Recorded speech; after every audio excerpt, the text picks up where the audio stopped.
Hi, in this video, I'm gonna take you over the basics that you really need to know if you're gonna facilitate remote workshops in Miro. So if you wanna facilitate remote workshops in Miro, there are some very important facilitator features that you should be aware of in addition to the Miro basics. This video assumes that you already know how to use the basic features in Miro. And if you don't, we have a video about the absolute basics of Miro linked in the description. So make sure to check that out first if you're not familiar with Miro at all before you continue watching this video. All right, let's get into the 6 things that you need to know as a facilitator running workshops in Miro. The first feature that you need to know is how to bring people to you. What this means is that when you have multiple people on the board and you're facilitating an exercise, you want to make sure that everyone is looking at the same thing that you're looking at. Otherwise, you're going to be explaining things that your participants cannot see, and this will just lead to confusion. So you want to make sure that everyone is looking at the same thing, no matter where they are on the board. For example, here, I have Ellie on the board here off to the side, and I want to make sure that Ellie can see what I'm seeing on this area of the board. And so whenever I'm facilitating an exercise, I just make sure to bring everyone to me because usually that's what I want. I want everyone to be looking at the same thing. I can also bring specific people to me. In this case, I'm just gonna choose to bring everyone to me. And I constantly do that with every exercise so that I make sure that no one is left behind or is confused when I'm talking about something that they don't see. So again, the way you do that is by clicking on your own icon in Miro and then choose to bring everyone to you. And it's important to note that to use this feature, you need to be on a paid plan and you need to be either the owner of the board or the board is shared with you from a colleague. If you happen to be on a free plan, you can still ask everyone to follow you, but you'll just need to make sure that all the cursors are in the area that you're looking at before you move on so that you don't confuse anyone by talking about something that people cannot see.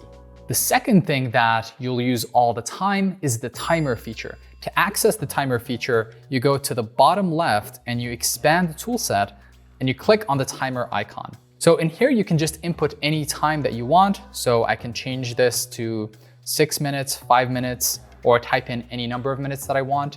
And I can also use the plus and minus, and I start the timer using this button. I can also pick the music to be played while the timer is running. This is usually very useful because you would normally set a timer in a workshop when people are ideating. So you say like, okay, everyone, let's all write ideas for 10 minutes. And you play some nice background music to go with it. In our experience, from the music selection that's already built into Miro, the music Calm Flow and Cosmic Vibe, those 2 tracks tend to be the least intrusive and can work well in a background setting while everyone is ideating without distracting them too much. So whenever you're facilitating a workshop, make sure to use the timer feature. Otherwise, you'll risk losing track of time and disrupting the flow of your workshop. The third thing you should know how to use is a feature in Miro called frames. And a frame is just like a slide in a slide deck. It's a rectangle that can be in any ratio. So the way you access it is from this icon right here. And you can either go with a fixed ratio or just draw a custom ratio that you can resize in any way. And all the items that you put within a frame like this will be naturally grouped together.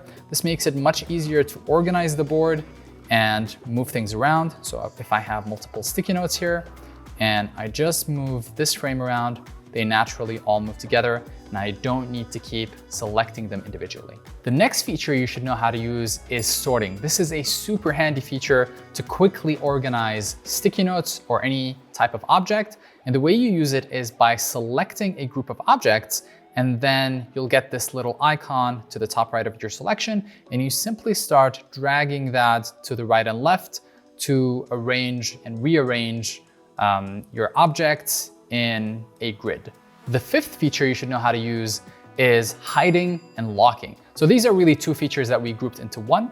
And the first one applies only to frames, which is why you should know how to use frames. And you use this feature when you don't want to distract your participants with something that you're not ready for yet. And so let's say that this is the next step of my workshop and I don't want people to read what's on here. Then I simply select the frame by clicking around the edge and I click the eye icon, and that will just hide the frame for now. And people won't see the contents of that frame. And then when we're ready for this step of the workshop, I can just unhide it. And you can only do the hide or unhide to a frame. You cannot use it on anything else. I cannot, for example, select text and then hide it. So that's why it's important to organize your content into frames. And the next feature is locking. And this really prevents accidental edits on the board from your participants. So for any part that you don't want people to edit, maybe the instructions or certain parts of the board that shouldn't be moved around, for example, like this frame, I wouldn't want anyone to accidentally move this while I'm talking. And so what I would do is select the frame and then click the lock icon. And then if anyone tries to grab it and move it, nothing will happen, right? I can even lock text so that it doesn't move around accidentally by anyone. So I can click the text and then click the lock icon. And then I cannot click and drag on this anymore. And to unlock it, I can simply click on it again and keep pressing, and that will unlock it. And the last thing you should know is how to set a start view. So when you share a link to a Miro board with other people, they will land on a default view. Now, that could be the board, the entire board zoomed out, or that could be some random corner off to the side, which is not what you want them to see. You want people to land on the first step of your workshop so that they are reading the right thing when they first come to the Miro board.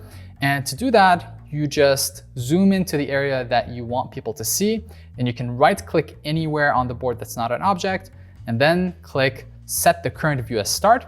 That way, people will see what you're seeing when they first land on this Miro board.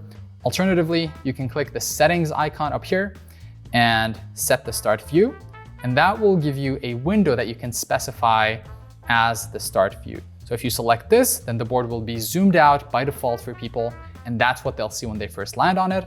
Or you can zoom into a particular area of the board if you want people to only see that when they land on the board. That way, you make sure that people are starting at the right place on your Miro board. So those were the 6 essential steps that any facilitator really needs to know. If you have more tips, please leave them in the comments for others to see, and let us know what your favorite facilitator tip is when using Miro. Also, if you have any questions, leave them in the comments. Thanks for watching and see you next time.